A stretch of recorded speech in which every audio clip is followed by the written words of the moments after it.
As you can see from the home screen, the UI looks very different from MIUI 11 and it is way better. And you also get an app drawer like an Android 10 ROM. But even though it's running on Pi version of Android, you get an inbuilt app drawer which is by MIUI. And if you swipe from the left, you get a notifications panel as you can see. However, if you swipe from the right, this is the new change in the MIUI 12 which is called as control center, and this layout looks like Apple's iPhone iOS layout.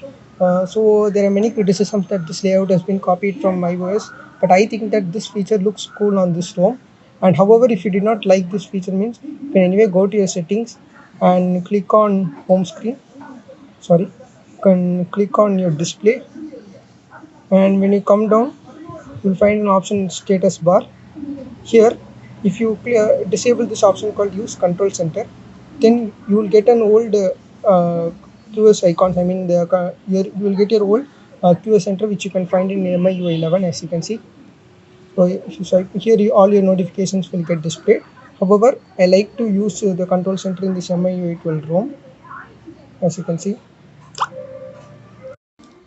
In the settings, you have lot of customization options which you cannot find on any ROM. As you can see, here you can customize each and every part of the ROM, which is like a cool feature about this MIUI 12. However, this ROM is known for its bloatware and junkware. However, with the help of ADB fast tools, I have removed some junkware and bloatware, and now I have made it as a clean MIUI. As you can see, SIM card, when I go to SIM cards and mobile network, as I have not inserted any SIM card, it's not getting displayed. However, this ROM supports both for 4G LTE and even Wi-Fi calling. And as you know about Wi-Fi, as you can see, on opening the settings, there are a lot of customization options available in this MIUI 12. MIUI is known for its customization options, which gives the users the maximum ability to customize their phone as they require. And this ROM is also known for its junkware and bloatware. However, with the help of ADB fast tools, I have removed some junkware and bloatware from this ROM. As you can see now, let me show you each and every option is present in this ROM.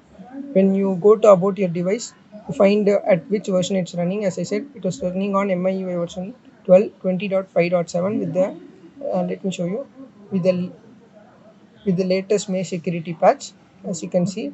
And out of 64 GB storage, the system occupies about 14.73 GB of storage, which is like a good amount, reasonable amount of storage for MIUI based ROMs, as you can see. Now, then when I move to LAN, you all know that Wi-Fi options are available, Bluetooth is there, connection and sharing. Now, let us get to the main part of the ROM, which is the lock screen. Here in the lock screen, you have an option rise to wake, double tap to wake or turn off. You can even tap fingerprint sensor to wake. However, if your fingerprint is enrolled, you will get directly unlocked. And now you can have power menu access. In lock screen, you can use your wallpaper carousel, which means your wallpaper will get changed every 10 seconds. So these are other options. When you move to sound and vibration, you have the default MI ringtone. Also, if you want vibrate on tap, which means like the haptic feedback, if you want it in light, medium, or strong. So these are the options. Now, when we move to notification, you know about notifications. Like you can block notification or allow notification. Next, when you move on to the home screen, you have an option where you can enable the app drawer. As you can see, if you want to enable the app drawer, you have to click on home screen. Here you can see regular means your apps will be displayed like in pages. Well, if you click on app drawer, your all the apps will be displayed in the drawer. And if you want to have Google app vault or Google discover, which means Google discover means Google feed. If you want to have an app vault or a Google feed, or if you want to double tap to lock the screen, your phone will get locked. As you can see, oh, my phone got locked. Next, you can have shake to fill empty cells. You can also lock your home screen layout. See, there are many options available in this ROM. Next, you can set your themes.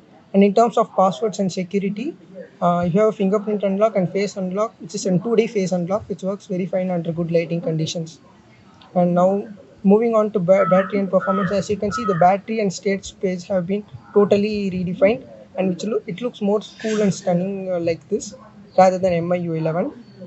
Now, if you move to the additional settings, here you can enable your full screen display, which means the Android 10 gesture based navigations. As you can see, I have enabled the full screen gestures.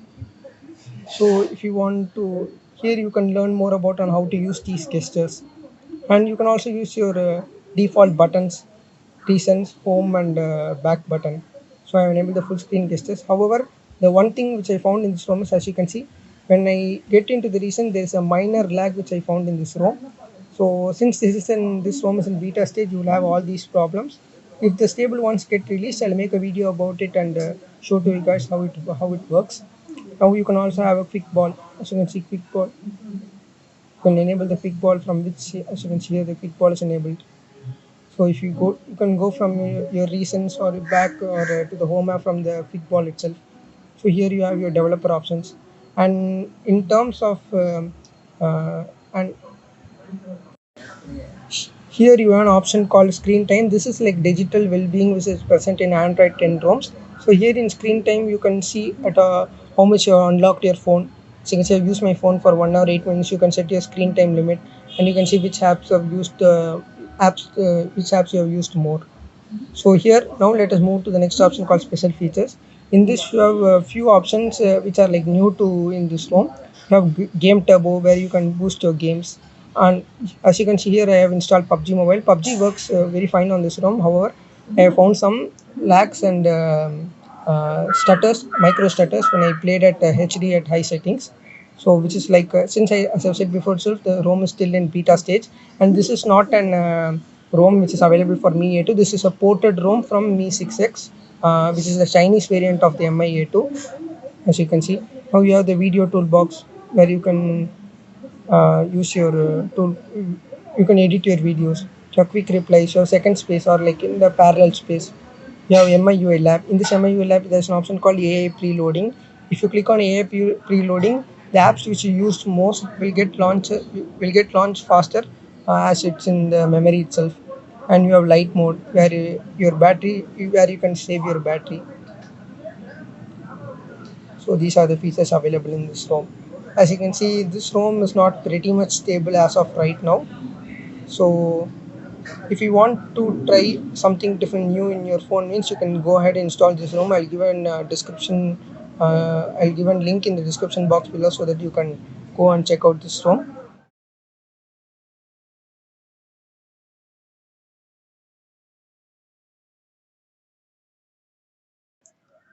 So installing this ROM is pretty easy. You just need to have a custom recovery installed. So in my case, I have installed the TWRP version 3.3.1.0. So now you just need to have to boot into your recovery mode. So let it get booted up. As you can see, it got booted into the recovery. After going into your recovery, you just need to wipe. You just need to click on wipe and click on advanced wipe and need to clear Dalvik art cache, system, cache and data, and swipe to wipe. So after wiping it, you just need to go to install, and as you can see, here is the file name MIUI12 Jasmine Sprout 20.5.7.zip. You just need to install this file, and after installing, you don't need to change the slots, and you can directly flash Magisk if you want, and you can just boot into the ROM. So that's all, geeks. Thank you for watching.